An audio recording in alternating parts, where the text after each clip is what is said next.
Chapter 2, The Judgment Hall.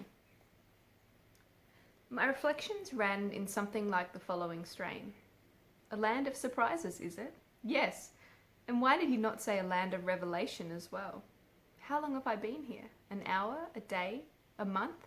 I know not. But my idea of time, it seems as if I had just made the attempt to save the boy. But measured by the revelation, I feel as if I had been here for years. How strange that I should have no knowledge how I came away. I did not fall, I felt no pain, had no indication of reviving from a swoon. How was it? How many people cloud their lives with fear born of the dread they feel of dying? How many teachers delight to dwell upon the terrors of that hour when the soul stands face to face with death? How vastly different has my experience been? I wonder whether among all the surprises of this life I shall find it possible. O God, I know not where thou art or who thou art, but the revelation which has been given to me is full of love and bright with promise. Therefore I feel it has come from thee, and it fills my soul with hope. I know not yet if I am saved or lost, but in thy mercy hear me, and in thy pity for thy sons of men permit me, if it be possible, by some means by which I do not know, by some method thy love is able to devise, once more to make my voice to reach the mortal state, and help to lift the weight of error lying upon the shoulders of my fellow men. Thou knowest, O my God, the blindness and ignorance of those who now profess to lead thy children on. Many have not tasted thy great love, many have not felt thy grace, many are groping in the dark, blinded by the traditions of men. Many have wandered from the fold. The songs of Zion have been forgotten in the greed for fame and wealth and power, and weary pilgrims tramp their homeward way with sighs and groans and tears, beating time to the rhythm of their march. If any joy is here for me, O God, my Father, I am ready now to forfeit it. If the penalty I must pay is agony and hell, I am willing to endure it. If in thy mercy thou wilt send me back, with power to tell the truth of thy unchanging love, and lift the load of doubt from those who, seeking, know thee not.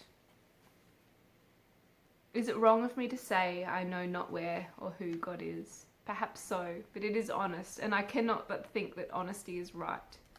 Everything around me is so contrary to what I expected. I feel afraid to trust anything I knew, and the torment of yearning for my fellows to know the truth as far as I behold it forced me to breathe that prayer. If some strong hand could but for an instant tear the veil aside and bid the multitudes of earth behold the future as it really is, what a revelation it would be! How it would change their sighs to songs, remove all doubts of God's eternal love, and proclaim a gospel for which all hearts are crying. It would be to earth what it is to me, I who more than once or twice or thrice had been cautioned that the life I led could only meet with condemnation at the bar of God. And yet I found the first words addressed to me here were words of hope and encouragement. I need not fear. How different a declaration is made on earth, where the love of God is limited to suit the requirements of every sect, while wrath and retribution are left as infinite quantities to drive the sinner to salvation. What can such teachers think when they awaken to a knowledge of the truth as I've found it here? Here. But where is here? That is a question that has not yet been satisfactorily answered. Is it heaven? No, surely not. Or if so, how strangely different from the harping, singing, crown-decked throng the church expects to find. It is not, no. All the surroundings are just as incapable of such an interpretation. What then can be the condition of this place? Is it possible that there is an intermediate state after all? Perhaps so. And over the crest of these hills the judgment throne may stand, to which I shall be summoned by and by. I had not thought of that, but the suggestion comes without a trace of fear. The words I have heard fill me with hope, which I am sure can never be betrayed. Whatever the issue may be, I am content to learn it in the usual course of events. In the meantime, I will rest. It is a popular idea that our entrance to the spirit world will be greeted by friends and relatives who have preceded us, and in many cases this is so. But strange to say, even after I had learned the nature of the change which had come over me, the thought of such a meeting never occurred to me, until I felt, rather than heard, someone call my name. I turned and saw a young woman, clad in the daintiest of pink robes, coming down the hill towards me. I was not sure, but thought her face bore a resemblance to one I had known in the long ago, except that the old furrows of care and want had been transformed into lines and curves of beauty. I had long since forgotten her, but she remembered me, and with eyes brilliant with welcome and hands extended to clasp my own, she was the first of all I knew to greet me. "1,000 welcomes," she cried, as she grasped my hands. "I have but just received the news of your coming. Am I the first to meet you?" "Yes, Helen, the first of all I know." "I am glad of that. I always hoped it would be so. I have watched and prayed and waited for it. It is all I can do to thank you." "Thank me for what?" I asked in astonishment. "I need not tell you that," she answered. "Our Father knows, and he will repay you." At that moment I found that heaven is quite as much a condition of the soul as a locality. A true friendship is a great factor in completing that condition. Only a short time before Helen's advent, I had almost satisfactorily assured myself that I was not yet in heaven, but her appearance had reversed the decision. It had brought me such an overwhelming sense of joy. I was so satisfied. I had no conception that there could be more happiness to follow, and this resulted from the presence of one to whom I had been but imperfectly known on earth. Her story, so far as I knew it, was not a long one. Her mother had died of sheer starvation in her endeavour to maintain 3 children and a sick husband by her labours as a charwoman, supplemented by Helen's scanty wages in a match factory.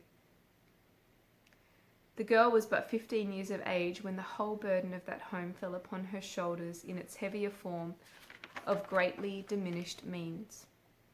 Bravely she struggled on, toiling far beyond her strength, to keep the wolf of hunger at bay and save the home from its threatened destruction.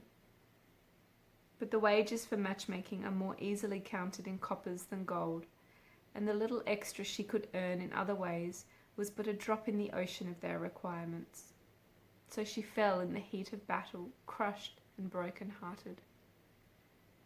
I learned her story just before her death and called to see her in the hospital where she was lying. On several days I sat for half an hour or so, trying to comfort her with the assurance that the children would be cared for when she was taken away, for I found the uncertainty as to their welfare was the sharpest thorn in her dying pillow. She was deaf to the missionaries' entreaties to prepare her soul for death. She had no fear of that, did not care about herself. She wanted to know the children would be safe, and when I gave her a solemn promise, she grew calm and closed her eyes in peace. Her personal connection with those children I had long forgotten, since our acquaintance was of such brief duration. But in the first moments of that reunion I felt I had discovered one of the consolations for which I had long been seeking, a sister's love. "Are you surprised that I should be the first to meet you?" she asked. "I can scarcely say. Surprises double on each other so rapidly that I begin to think they are natural here." "If not surprised, are you glad that you have met me once again?" "Yes, Helen, more than glad," I answered, "for your sake quite as much as my own. You have been happier here than you expected, have you not?" "Yes, much happier, and it has always seemed to be increased by your assurances that it would be so. Once I almost feared you were wrong, but when I found that you were right, for your sake, I was increasingly glad." "It always appeared to me," I responded, "that whatever was done for love's sake could not be wrong. I did not profess to know much about God, and now I am conscious of knowing even less than I thought. Still, I have not changed my idea." "Why, God is love, Fred. That is all we know about him. That which is born of love is also born of God. Come home with me and let me tell you what I've learned about him since I came here." Not yet, I answered. You must not forget that I have just arrived, and I do not know where I have to go at present. You will learn all about that as you proceed, she said, as she turned to go. Come with me now. But I have no one to see? Is there no... She saw the perplexity and uncertainty which must have been so plainly visible upon my face, at which she smiled and asked, Is it the judgment seat you are looking for? Yes, for at present I know nothing of my position, nor where I must go. Fred, get the earth ideas out of your head as soon as possible. You've already passed the judgment hall, and carry its verdict in the dress you wear. Past it? Where? I have no knowledge. Perhaps not, but it lies there in those mists from which you see so many coming into the plain. And as she spoke, she pointed in the direction to which my attention had been previously called. Is that the way I came? I asked. Yes, that is the only way of entrance into this life. I knew nothing of it, was not conscious of anything until I found myself lying here, where we are now standing. That is quite possible, since yours was one of those sudden passages which hurry you so quickly into this state as to leave no consciousness of the event. I often think it is a great blessing to come in such a way. Why? But do I weary you with my questions? No, it would be a pleasure to tell you as much as possible. As I have not been here very long, you will have many questions to ask that I cannot answer, and will have to submit them to others who know more than me. I feel that you are just the teacher that I require at present, since all is so very different from what I expected. I am like a child with everything to learn. I shall be glad to tell you what I can, but you must not talk of being tired, for no one wearing our colour can grow weary. Wearing our colour? I repeated, not knowing what she meant. Yes, you will presently understand that the colour of your dress is an indication of the condition of the wearer. But you cannot grasp this until you have seen it for yourself. But tell me, why you think it is best to enter this life in the manner in which I came? If you will regard the entrance of a soul into this life as birth rather than death, and the sickness preceding it as a more or less prolonged labour, with a corresponding prostration to follow, you will understand me better. See, she continued, pointing towards the mist, how many have to be assisted, some even carried into life. How some pause to gain strength to come forward. And tell me, do you not think it preferable to come as you have done? When you consider it in that light, of course it is. But you know we have been taught to look upon it from the other side. That is a great error, which has to be corrected here. Man practically regards the earth life as the chief, rather than being the subordinate condition of existence. As a spiritual being, he should be educated to look upon everything from a spiritual standpoint, in the same way as a schoolboy is encouraged to regard his studies in the light of what they will afterwards enable him to accomplish. Earth is not all, neither is it a finality of development, but rather the elementary stage upon which this is the next advance, while the errors of the lower state have to be uprooted here before we can assume the positions we should be fitted to enter upon our arrival. This, however, will be more forcibly illustrated for you presently. I am anxious to hear something about that judgment hall.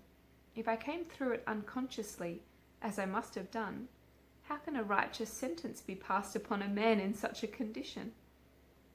The idea of the judgment hall is another misapprehension, owing to the literal interpretation of what was only intended as a parabolic metaphor. Do you mean that I have no knowledge of it, for the simple reason that no such place exists? I asked. So far as there being a regular trial and sentence by a personal judge, it is a fiction. The verdict of the bar of God is more just and unerring than that could be, and asks for no evidence other than the defendant offers. The text which hung above my bed in the hospital is the law upon which that judgment is given, and from which no appeal is asked or granted. Be not deceived, God is not mocked. For whatsoever a man soweth, that shall he also reap. Justice cannot miscarry, since no man is called to give evidence against his fellow. As the soul comes into contact with those mists, it separates from the flesh, and is stripped of any false and seeming character which may have been assumed, no matter under what circumstances or for what purpose. The function of the mist is to dissolve everything but the spiritual. There all seals of life are broken. There all the seals of life are broken. Everything which has been hidden is revealed. The books are open wide, whether to acquit or to condemn. It would be just as rational to expect a builder to say, as he put the final touches to a cottage, that ought to have been a cathedral, and I believe it is. Or for a farmer to say to his men, that field of turnips should have been wheat, and I believe it is. Go and reap it. And find their beliefs honoured in this transformation. As for a man, when he feels the chill of dissolution upon him, to think that by the acceptance of any creed or system of belief he can, in that moment of fear, eradicate the evils of a lifetime and receive an abundant entrance into everlasting joy. No, Fred. As the mortal drops away, there is evolved from the spirit a natural covering in accordance with its life and character, the colour being determined by the acts and motives of the past, not by the creeds it has held or the professions it has made. And that colour is the righteous sentence which the soul has passed upon itself by virtue of the invariable law of God. Then you subordinate faith to works? Works are to faith precisely what the spirit is to the body, the life. Faith without works is dead. Therefore faith can only be manifested by works. The teaching of Jesus is, inasmuch as ye did it, not believed it, and nothing but love and noble deeds are able to enter this life in company with the soul. All forms of belief are lost in yonder mists. Who then can be saved? We hope that every individual child will be, ultimately, and I think if one shall be accepted, it will be his own fault entirely. Why so? Because that judgment is not final. It only determines what position the soul must assume on entering this life. It has still the power to elevate itself, as well as the assistance of others who are always working to raise those in the conditions beneath them. Thus the sentence is not for eternity and vindictive. It is probationary and remedial. Why, Helen, do you mean to say there is no hell? Not by any means. We have hells of torment far worse than your imagination can picture, but they are only purifying conditions and have been provided in the fullness of our Father's love, as you will presently be made to understand. I have been fortunate in finding such a teacher to correct my ignorance, I said. Before I saw you, I felt like a child at school whose education had been sadly neglected, but now it seems that all I know is wrong and has to be uprooted. You will find that full provision has been made for all corrections as you proceed, she answered. And knowledge is easily acquired by those who wish to learn. It is an active life upon which you enter. Every person capable of work has some appointed mission, so that we are all workers together with God. My place for the present is here to meet those who have just arrived, so I've been especially instructed in such matters as are first inquired into. If the verdict is given upon works alone, who are they who receive the abundant entrance promised so liberally to believers? I asked. In that judgment, she answered, every act, motive, and attendant circumstance in the life of a man has its legitimate consideration and is appraised as at its sterling value, and the balance struck accordingly. Acts of charity originating in expediency are gauged by the attainment of the object desired and leave no balance to the life's account. Munificent philanthropy bestowed for political or selfish purposes is recompensed by the approbation it received. The building and endowment of a hospital or church by wealth amassed in the drink or such like traffic is counterbalanced by the shattered lives and ruined homes of its many victims. Self-sacrificing love to relieve pain, distress, and want, not done to be seen of men, but from sympathy with the weak and unfortunate brother, the motive which prompts a man to give what he himself may need to lessen the sufferings of another, the patient endurance of wrong until the Father determines to avenge, the charity which rises to the defence of the weak against the strong, at the expense of obloquy and shame, the heart which refuses to condemn when appearances are black because the whole circumstances are not known. The man who, when injured, steps in to break the blow of justice because he too would wish to be forgiven. These are they who, in that judgment, lift up their heads and hear, "Well done." This makes all men equal in their advantages and adds commensurate responsibility where wealth or power has been entrusted. Would you teach men to repudiate wealth? I asked. Certainly not, but we would teach them that every gift is only held in stewardship, and that they will be called upon to render an account in the midst. Our Father has placed upon earth enough to supply the needs and give some comforts to every one of his children, but the strong have taken away the portion of the weak, until luxury and starvation abounds. Is this right? No. And at the judgment, the plea that the wealth so held was honourably acquired will not avail, since God designs that it must also be lovingly dispensed.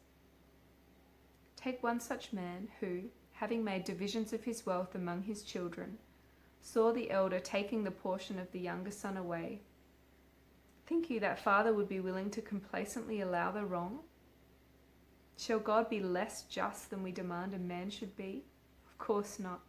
The bond of brotherhood is more powerful than legal right in the sight of God, and the verdict of his court is given in accordance with family responsibility, not mercantile law. Suppose one was anxious to carry out a good work, but pressure of circumstances prevent it. How would that be regarded? That will be more ably explained to you by others presently, but in the meantime I can partially answer it by telling you of one of the first receptions I attended after my arrival. Do you hold receptions then in heaven? Yes, though they are somewhat different to yours. When any friend goes across the boundary to bring a pilgrim home, we call it a reception. That I refer to was one of the abundant entrances you speak of, and Omra went to welcome the brother. Who is Omra? The governor of this state, and the highest spirit I have seen, except Jesus. Have you seen him, Helen? Yes, once, but he was at a distance from me, so I did not speak to him. But to tell you of this reception. The man we went to meet was an inmate of a workhouse, but there were thousands of spirits present to receive him. From a workhouse? Yes, I shall never forget the scene. When Omra drew near to the bed, the closing eyes caught sight of him, and the coming saint cried to his friend, who was asleep on a chair beside him, "John, John, I am going now. Someone has come for me.